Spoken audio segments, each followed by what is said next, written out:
Hello everybody. In this video I am going to be talking about self-confidence in the menopause or during the menopause or during the perimenopause, whatever stage you happen to be at. Self-confidence can be impacted as a result of our menopausal symptoms.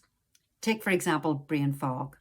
If you're sitting in a meeting or if you're talking to a friend or you're out for dinner and then suddenly everything that you thought about, everything you were going to say suddenly disappears. Well, there's nothing that'll silence you more and impact your self-confidence than sitting in a room full of people or with friends and forgetting everything that you were going to say. And brain fog is a strange one because a lot of women do experience brain fog to certain levels.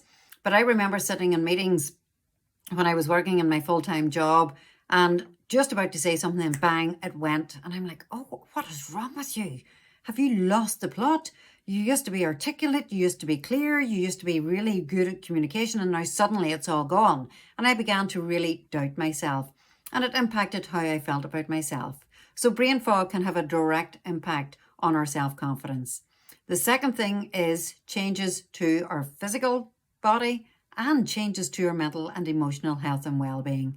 So I noticed that, when I was perimenopausal, I started to develop a midriff, all the fat was distributed around my belly and my bum. And I'm like, what happened here? And I put it down to leaving my job, sitting on my backside all the time, not doing any exercise, but actually hormones had a big part to play in that.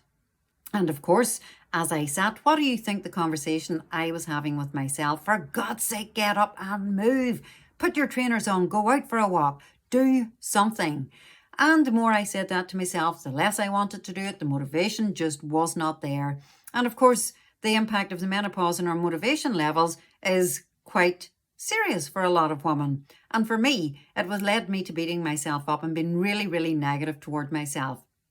Saying nasty things to myself, like, for God's sake, look at the size of you. Look at your skin, it's a mess. Your hair has gone all raspy, and you know what, just been so sore in myself until it got to the stage where I was like, Siobhan, if you don't stop this, you are heading to really, really, really low mood and possibly depression. So our self-confidence is just so core to who we are and how we feel about ourselves when we're out with our friends, when we're in company, when we're at work, and all of those things that make up our lives. So when I think about self-confidence and how to build our self-confidence, number one, recognize that sometimes it is the menopause that is talking to you.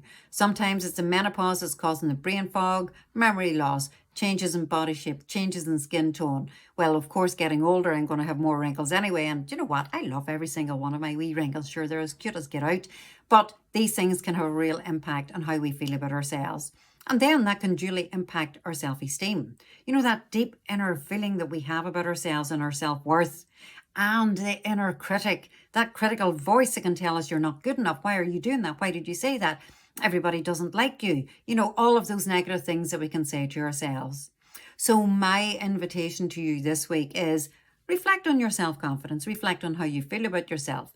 Think about that inner value system that you have, the things that you really, really value.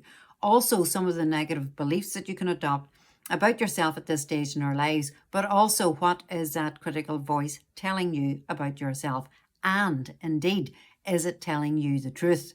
Are you lazy? Are you fat? Are you this? Are you that? In actual fact, the inner critic can sometimes tell us lies because it is the most damaging thing that I have found towards my own self-confidence, my sense of who I am, was that critical voice. And how did I silence it? Number one, I recognized it every time it opened its mouth. I kind of drew a picture of it. I gave it a tone of voice, the things that it was saying to me. I also linked it into the things that I value very, very deeply, like transparency, openness, honesty, motivation. And therefore, when I started to really notice that this inner critic was having a negative impact on my self-confidence, I was able to say, right, okay, shush. I was going to say shut up, but don't be telling anybody. Not today. This is not happening today. Please be quiet. I know who you are. I know what you're trying to do. And then treat yourself with self-compassion. That kindness towards yourself that you display day in and day out to other people. When you think about your friends or your family, you're constantly supporting, you're using supportive words and terminology, you're being kind to people. And then inside, you're really unkind to yourself. So my invitation is to treat yourself like your best friend. treat yourself like your best friend and how you speak to yourself, how you think about yourself, what you do to your body. Because sometimes when we're being very critical of ourselves, it can affect everything.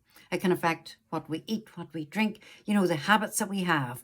And then to treat ourselves with absolute and total kindness. And you know what? The menopause can be tricky enough. It can be difficult enough.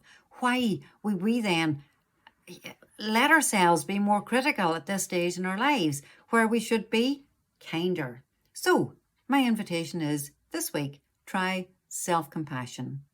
See how it works. Drop us a wee note below and tell us how you get on.